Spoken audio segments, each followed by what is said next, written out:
¿Qué tal, hermanos? Seguimos en nuestro discipulado para discipuladores, en este módulo 3 acerca de la adoración, y estamos llegando a esta lección que tiene como título Pasión y Poder. Pasión y Poder. Algo muy importante, ya que hemos visto que la adoración tiene que ver más con un estilo de vida, no solamente con un tiempo específico de música en la iglesia. También vimos de alguna manera que el adorador debe prepararse, la persona, quién es, ser un adorador en espíritu y en verdad. Y ahora vamos a ver cómo esta adoración, inevitablemente, si es en espíritu y es en verdad, a través de la persona de nuestro Señor Jesucristo, entonces va a estar acompañada de pasión y de poder. Pasión y poder en la adoración. Acompáñame a Mateo capítulo 26, dice el versículo 6. Y estando Jesús en Betania, en casa de Simón el leproso, vino a él una mujer con un vaso de alabastro de perfume de gran precio, y lo derramó sobre la cabeza de él, estando sentado a la mesa. Al ver esto, los discípulos se enojaron, diciendo: ¿para qué este desperdicio? Porque esto podía haberse vendido a gran precio, haberse dado a los pobres. Y entendiéndolo, Jesús les dijo: ¿por qué molestáis a esta mujer? Pues ha hecho conmigo una buena obra. Porque siempre tendréis pobres con vosotros, pero a mí no siempre me tendréis.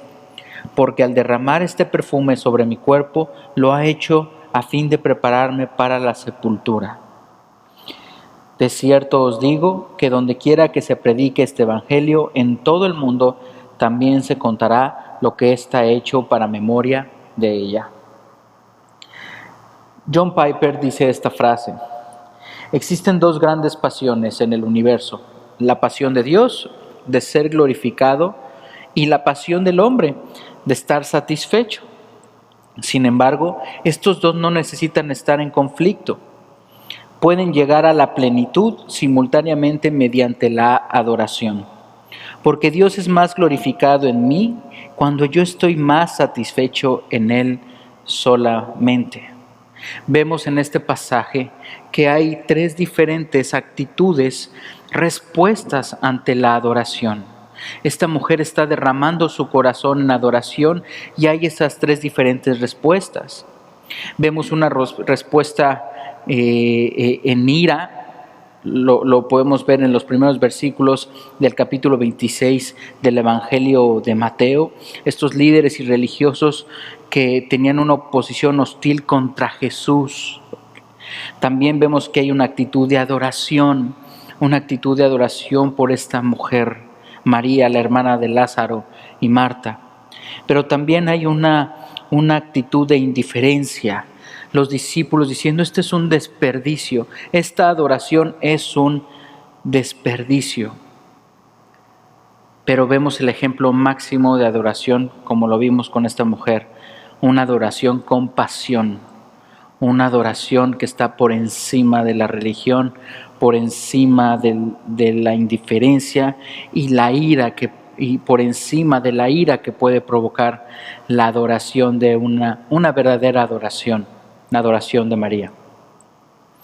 Vemos en estos primeros versículos que esta adoración está ministrando a Jesús. Dice el versículo 10 que María ha hecho una buena obra para Él, que la adoración apasionada siempre busca ministrar al Señor, es dirigida a nuestro Señor Jesucristo. También implica un sacrificio voluntario y costoso. Un perfume, el cual narra esta porción, era un perfume de mucho precio. Así lo dice Juan en esta misma porción, capítulo 12, versículo 13. Que 300 denarios, que generalmente era el salario anual de un trabajador, lo que ganaba anualmente un trabajador era lo que costaba ese perfume, y María lo estaba derramando por completo ante Jesús. Para ella no era un desperdicio, era algo dirigido a Jesús, que ministraba a Jesús, pero era algo muy costoso, algo de mucho valor. Ella se ofreció voluntariamente para adorar a Jesús sin que la obligaran, porque ella amaba a su Señor. De manera similar vemos cómo David hizo un sacrificio costoso voluntariamente para comprar la era de Arauna. En 2 Samuel capítulo 24 tiene que ver con todo esto, aunque sea muy costoso, lo vale por completo. Es mi Señor, es la adoración que presento al Señor. También requiere quebrantamiento. La adoración apasionada incluye este quebrantamiento. María tuvo que quebrar el vaso de alabastro para derramar el perfume costoso. De manera similar, el Espíritu Santo que Dios imparte a los creyentes no se puede derramar hasta que nos humillemos y nos quebrantemos delante de Él. ¿Cómo es la actitud cuando nos presentamos delante de Dios? A veces esta actitud del escriba y el fariseo, de estos maestros de la ley que se presentan levantando las manos en alta voz, dando gracias porque no eran como los gentiles, con esta actitud arrogante, y vemos a esta mujer humillándose, ministrando a Jesús, presentando un sacrificio costoso, pero quebrantando su alma, quebrantando su corazón. Con esa actitud decir, tú eres el Señor, yo solo merezco la ira de Dios, pero estoy ofreciendo esta adoración. Esta María lo está ofreciendo para preparar el cuerpo de nuestro Señor Jesús, anunciando su sacrificio en agradecimiento. ¿Cuál es la actitud con la que adoramos a Dios? Requiere quebrantamiento. También es extravagante. Cuando María derramó el aceite costoso, ella fue extravagante en su adoración.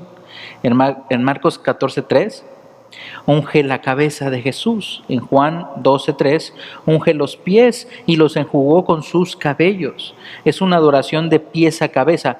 Los adoradores apasionados se deleitan en ser extravagantes. ¿A qué nos referimos? Por ejemplo, el rey David demostró una adoración extravagante cuando se transportaba el arca de Jerusalén. David danzó delante del Señor con todas sus fuerzas. Las Escrituras nos dicen que David danzaba en un efod de lino. En esencia, David danzaba en su ropa interior. O sea, no estaba enfocado tanto en lo externo, sino en salir de los parámetros y adorar a Dios en espíritu y en verdad. Una adoración apasionada. Una entrega por completo. A eso nos referimos con extravagante, no algo limitado, no algo cuidando las apariencias, sino es una entrega total.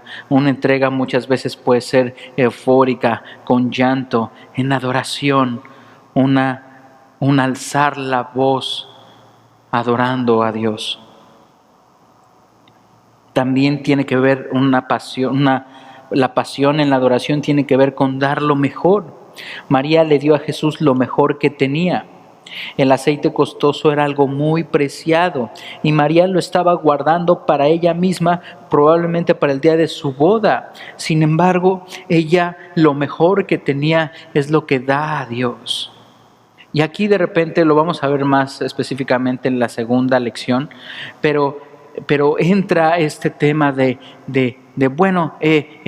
tenemos que dar lo mejor a Dios, la mejor música, la mejor alabanza, el mejor set de músicos, las mejores canciones, un super show, porque tenemos que darle lo mejor a Dios. O de repente entra, no, tenemos que super presentarnos y venir de corbata, de camisa y hacerlo solo. Y cada iglesia y denominación tiene sus diferentes maneras de definir qué es lo mejor.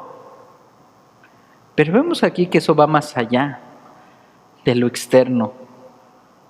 María estaba dando lo mejor que tenía, lo mejor que tenía. ¿Y sabes qué? Eso tiene que ver con nuestro corazón. Dios quiere que entreguemos nuestro corazón. Eso es lo mejor que tenemos. Es todo. Es darnos por completo. No solamente mis recursos, no solamente mis habilidades y talentos, no solamente en quebrantamiento, sino derramo lo mejor que tengo. Todo lo que tengo, te entrego mi corazón, Señor. ¿Qué es lo que sucede con esta adoración con pasión? Se llena el lugar de fragancia. Juan nos dice que la casa estaba llena de la fragancia del aceite. Juan 12:3. El aceite perfumado no solo proveía un aroma agradable, sino que también quitaba los olores desagradables. Finalmente, el mismo aroma que estaba sobre Jesús estaba sobre María. Esta era una adoración verdadera. Una mujer que olía bien, vamos a definirlo así, una adoración que olía bien y una adoración, vamos a ver, que contagia, que llena todo el lugar del olor de este perfume. Mientras los líderes religiosos ante Jesús respondían en ira, esta mujer, María, adoraba con pasión, una adoración y una pasión que mostraba una administración a Jesús, que implicaba un sacrificio, que requería quebrantamiento, una adoración completa y extravagante, sin reparos y reservas, una adoración que da lo mejor y una adoración que llena el lugar de este olor grato, de esta fragancia. Sin embargo, hay otra respuesta y hay otra actitud. Los discípulos, Judas y los discípulos, no solamente Judas, nos narran los evangelios que también los discípulos, que decían qué desperdicio, una actitud de indiferencia. Esa es la actitud que supone que la adoración es un desperdicio y apaga la pasión que proviene de Dios para adorarle. La adoración, sacrificio a Dios, nunca es un desperdicio. Esta actitud de simplemente ser músicos y presentar música en este tiempo de adoración realmente es una actitud de indiferencia. Incluso muchos lo toman como qué desperdicio, y no solamente los que adoran, sino los que están enfrente dirigiendo el tiempo de la adoración, sino incluso los que están del otro lado. Dicen, mejor yo llego después del tiempo de adoración que hemos apartado a través de la música en nuestras reuniones. Pero dicen, no, yo llego más bien a la palabra, yo no quiero, es un desperdicio. El tiempo de la adoración que preparamos en comunidad, en nuestras iglesias, es un tiempo muy importante. No vamos a decir que es el más importante, pero así como tiene importancia el tiempo de la enseñanza de la Escritura, lo tiene el tiempo de la entrega y la adoración a Dios. Porque la adoración es la respuesta a quién es Él, ya lo vimos. La adoración es la respuesta a quién es Él. Y cuando realmente a través de la Escritura conozco quién es Él, entonces voy a resultar en esta adoración con pasión. Es una adoración que se contagia, como este perfume llenó todo el lugar. La adoración en una comunidad es contagiosa, ya sea apasionada o apagada. Desafortunadamente, la queja de Judas, que la adoración de María era un desperdicio, fue contagiosa. Pronto los demás discípulos se incluían en su queja. Pronto se contagiaba esto. Una adoración fría y no apasionada, diciendo es un desperdicio. No solamente Judas, todos fueron contagiados con esta actitud. ¿Cómo sabemos si nuestra actitud es apasionada o un desperdicio? Hagamos estas 3 pruebas. La adoración enciende. La verdadera adoración debe encender nuestro corazón. En Lucas 24 del versículo 13 al 35, dice que ardían los corazones de los discípulos en el camino a Emaús, cuando escucharon y entendieron la enseñanza de Jesús y sus palabras. Un fuego en el mundo físico requiere de 3 elementos para combustión: calor, oxígeno y combustible. El calor son los corazones que creen. El oxígeno es el trabajo del Espíritu Santo. El combustible la palabra. Estos tres elementos para encender la adoración. La fe en nuestro Señor Jesucristo, nuestro corazón que es entregado a Él, el oxígeno que es el trabajo del Espíritu Santo constante y el combustible, la palabra de nuestro Dios. Algo que tenemos que entender es que nuestro Dios es como fuego consumidor. Y cuando nosotros buscamos en la Escritura quién es Dios, encontramos esta Trinidad, el Padre, el Hijo y el Espíritu Santo. Y muchas veces lo que hemos hecho en nuestras reuniones es que queremos encender nuestro fuego, este fuego en nuestro corazón con el Padre, con el Hijo y con la palabra. La palabra es este combustible que utiliza el Espíritu Santo. La palabra no es Dios como tal, es el tema de Dios. Nuestro Señor Jesucristo es Dios mismo, el tema central de la Escritura. Pero el Espíritu Santo, la palabra no ocupa el lugar del Espíritu Santo. Dios Padre, Dios Hijo y Dios Espíritu Santo. El Espíritu Santo es este oxígeno que permite que esto pueda ser vivo, que la palabra pueda ser viva y eficaz, que la palabra de Dios realmente penetre en nuestros corazones, que podamos ser adoradores, no solamente músicos, sino que llevemos una vida de adoración, tanto cuando dirigimos la alabanza a nuestro Señor, como cuando estamos en nuestras casas, cuando vivimos, respiramos y tomamos decisiones. Es el Espíritu Santo el que hace viva la palabra de Dios. Si nos hemos apagado, necesitamos pedirle al Señor, entregar nuestro corazón, pedir que nos llene de su Espíritu Santo y que la palabra sea ese combustible diario. Necesitamos derramar nuestro corazón, familia. No estamos diciendo que la palabra no es necesaria o no estamos diciendo que solo la palabra es necesaria. Esto es un balance muy importante, porque la enseñanza de la palabra sin el oxígeno del fuego, el oxígeno que produce el fuego, entonces solamente va a ser información fría, una liturgia apagada.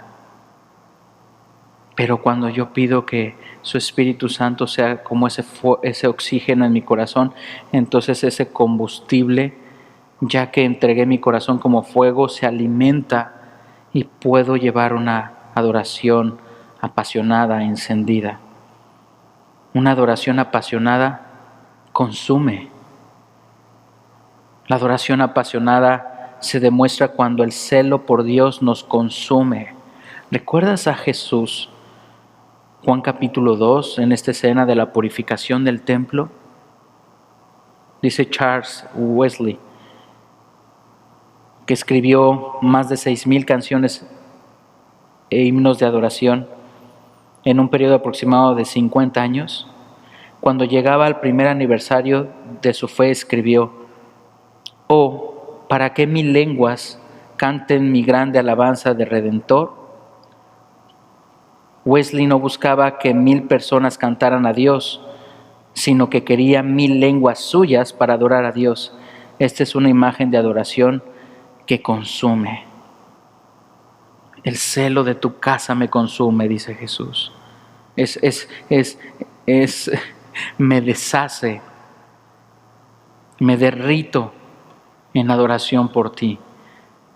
El celo de tu casa, tu presencia.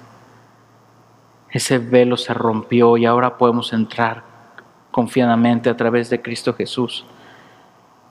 Pero Wesley bien decía: yo quisiera tener en mí mismo estas 1,000 lenguas para adorarte. También una adoración apasionada es una adoración, como vimos con el perfume, que impulsa. A veces nuestra vida nos sentimos tan movidos que nos vemos empujados a responder a pesar de un deseo natural de refrenarnos. A veces en nuestra vida nos sentimos tan movidos para adorar a Dios que nos vemos empujados a responder y contagiar a los demás.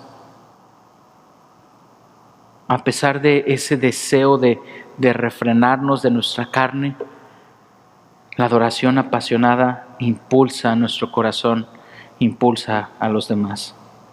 También la adoración número 2, ya vimos que tiene que ser con pasión, pero también tiene que ser con poder. Acompáñame a 2 Timoteo capítulo 3, por favor.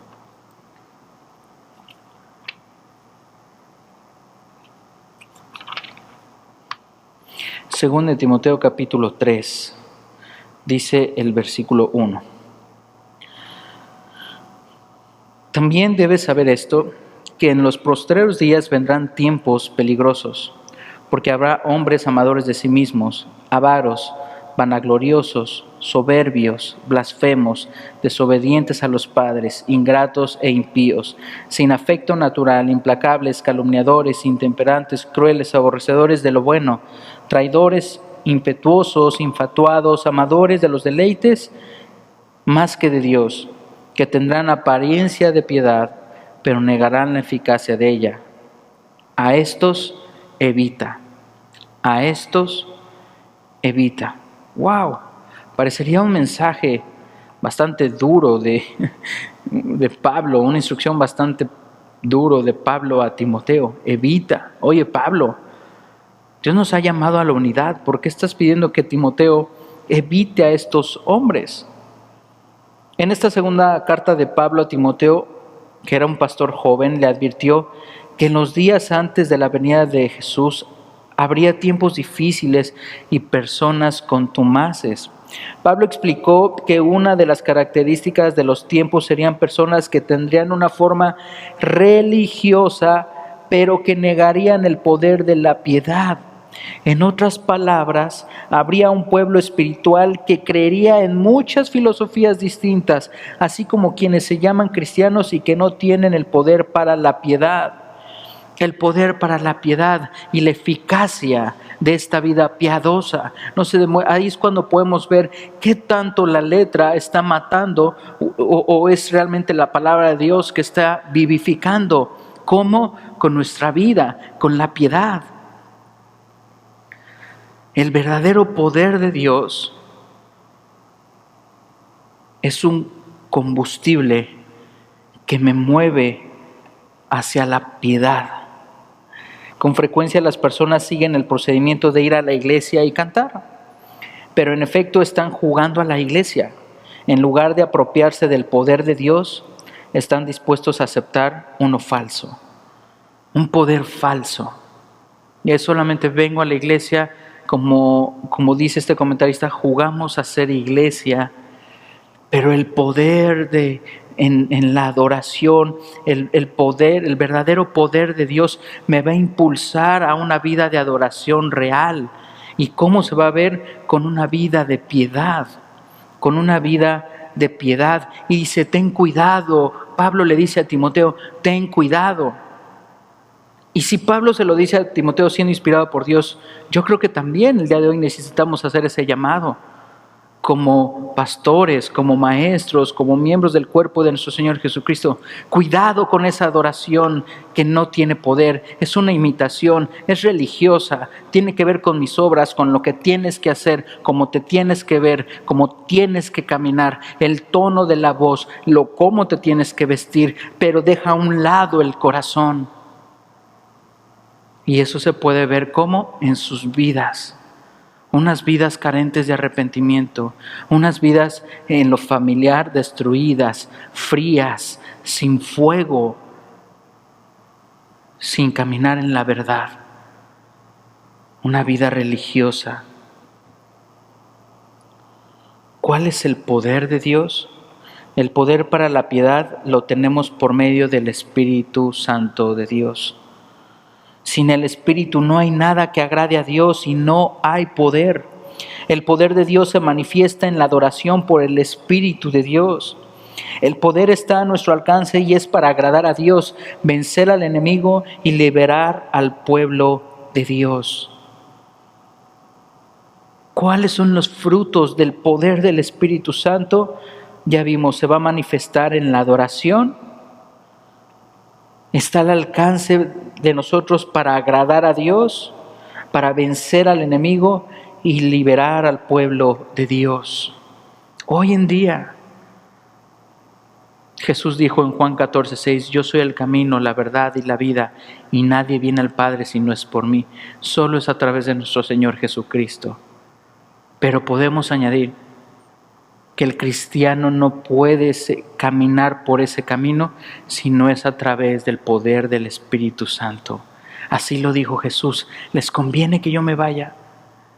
Les conviene que yo me vaya, porque entonces el Padre va a derramar a su Espíritu Santo, a quien les va a consolar, a quien les va a guiar, el dunamis de Dios, el poder de Dios, que nos ayuda a caminar, el que nos lleva al arrepentimiento, el que nos recuerda las palabras de nuestro Señor Jesucristo, el que convence de justicia y de juicio y de verdad, el poder del Espíritu Santo, que va muchísimo más allá de una manifestación externa y sentimental. Es un poder vivo. En la persona de nuestro Señor Jesucristo se hizo visible a nosotros, pero el poder de esa persona es Dios, el Espíritu Santo.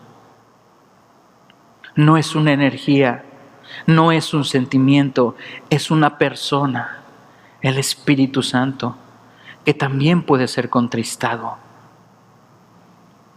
El Espíritu Santo, el poder de Dios en esta vida de adoración. En Calvary hemos preferido estas canciones que van dirigidas al Padre, al Hijo, pero también al Espíritu Santo. Una adoración real, una adoración sin reparos. El enemigo, a través de esta falsa adoración, ha tratado de ensuciar la entrega en las iglesias con diferentes doctrinas sobre espirituales que más que ser espirituales son espiritistas, donde tiene que ver con manifestaciones como volver alguna porción de mi cuerpo en oro, las amalgamas de los dientes en oro, solamente dones, sanidades, en manifestaciones, que llueva polvo de oro. ¿Sabes qué? El Señor está más interesado en tu arrepentimiento del pecado que en convertir tus muelas de oro y tus cadenas y tus anillos y tus aretes. El Señor está más interesado en tu matrimonio, en la vida de tus hijos, de tus hijas, que en que seas la persona más poderosa en este mundo, más intelectual. ¿Quieres saber qué tanto sabe de Dios una persona? Fíjate cómo ama a los demás. Pablo le dice a Filemón. En los lugares de adoración en todo el mundo el día de hoy existen adoradores con poder y desafortunadamente hay personas que tienen una forma religiosa, pero carecen de poder.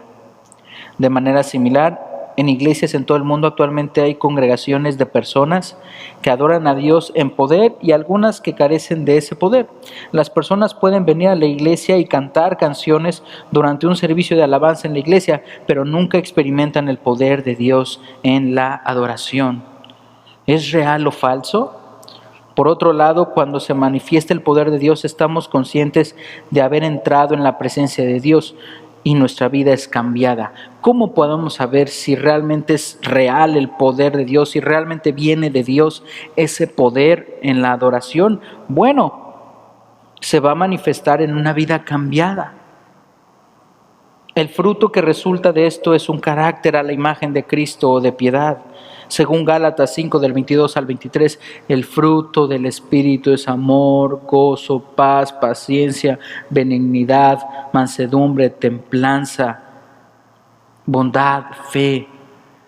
Contra tales cosas no hay ley. Las vidas transformadas revelan el poder de Dios.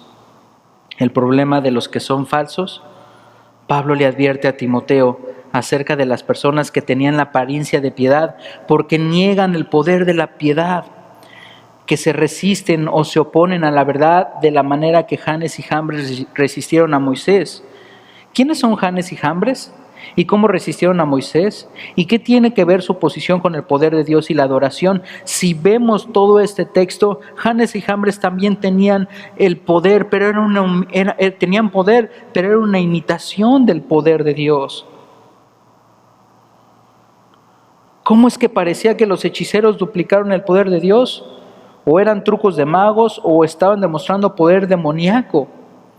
En cualquiera de los casos, el principio clave es que la oposición al poder de Dios fue producir una falsificación o imitación del poder de Dios. El enemigo de las almas humanas continúa oponiéndose a la adoración de Dios, a ofrecer falsedad o imitación que parece ser real, pero que no tiene el poder de Dios. Por ejemplo, la gente puede ser movida por emociones en un partido de fútbol, en un concierto o en la iglesia. ¿Podría no ser el poder de Dios? Las emociones no pueden transformar vidas sin el poder de Dios. Sin embargo, en Éxodo el poder de Dios fue manifiesto y finalmente se pudo distinguir claramente de la imitación. ¿Cómo? Con la vida de aquellos que tomaban una decisión por el Dios vivo, con la vida y con la piedad de aquellos hombres que caminaban conforme a la voluntad de Dios. Pablo le anima a Timoteo que de la manera que la imitación de los hechiceros quedó expuesta, así también la apariencia de piedad que no tenía el poder verdadero de Dios quedaría expuesto. 2 Timoteo 3, del 1 al 9. Estos hombres van a ser expuestos. ¿Cómo? Tendrán apariencia de piedad, pero negarán la eficacia de ella.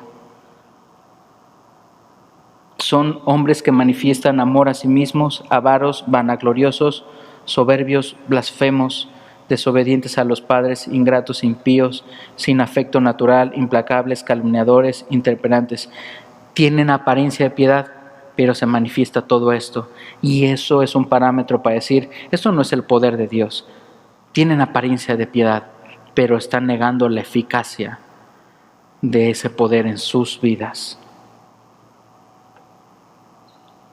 Al final, el poder se puede distinguir de la falsificación. Un verdadero poder. Porque podemos estar levantando las manos con mucha pasión, pero si eso no se manifiesta en una vida piadosa en búsqueda de Dios, siendo transformados constantemente, entonces podemos estar ofreciendo una adoración apasionada con un poder falsificado, con otro poder, porque el poder de Dios es eficaz para una vida de piedad. Para terminar, una tarea. Haz una lista de las maneras que has experimentado cambio o transformación en tu vida espiritual en el último año. Haz una lista de las maneras que has vivido, experimentado un cambio o transformación de vida en tu vida espiritual en este último año. Haz una lista. Y entonces puedes decir, Señor, a lo mejor no estoy adorando con pasión y poder. Y mi vida es una vida de adoración fría, sin eficacia de tu poder.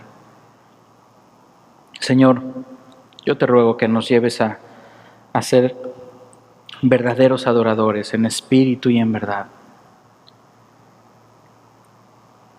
Que pueda ser una adoración apasionada, pero una adoración real, con un poder real que viene de ti, Señor.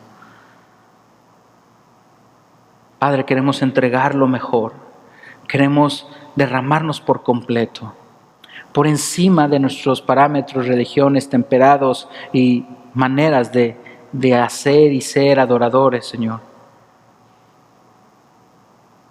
Queremos una adoración real, entregándonos por completo. Queremos ser guiados por el poder de tu Espíritu Santo en una adoración real, y líbranos de ser guiados por un poder que no viene de ti, Señor. Al final, nuestra adoración solo exalta y magnifica, adora quién eres tú, Jesús. A ti sea la gloria y la honra por siempre, Señor. Ayúdanos, llénanos con tu Espíritu Santo para caminar como tú deseas que lo hagamos, como adoradores. Te pertenecemos, Jesús. A ti toda la gloria y la honra por siempre. Amén y amén.